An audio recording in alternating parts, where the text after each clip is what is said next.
एक अपघात आणि उघडकीस आला रात्रीचा काळा बाजार.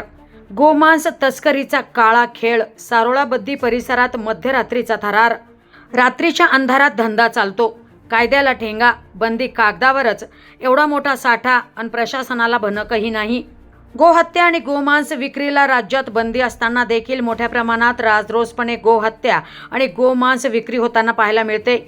ही मोठी खेदजनक बाब म्हणावी लागेल. या संदर्भात हिंदुत्ववादी संघटना, गोरक्षक आणि आमदार संग्राम जगताप याबाबत आक्रमकपणे लढा देत असून देखील या लढ्याला केराची टोपली दिल्याचं पाहायला मिळते.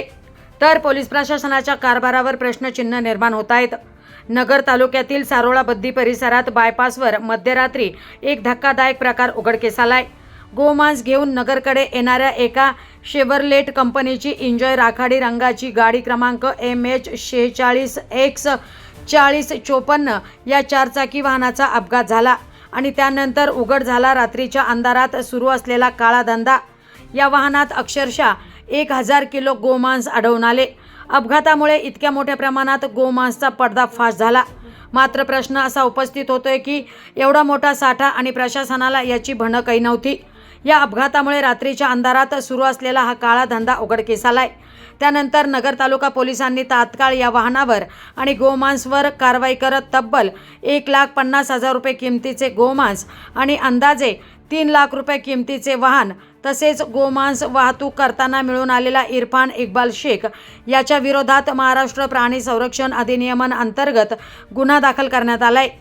या कारवाईनंतर नगर तालुका पोलीस ठाण्याच्या पोलिसांनी सदर गोमांस नष्ट केले असल्याची माहिती उघडकीस आली.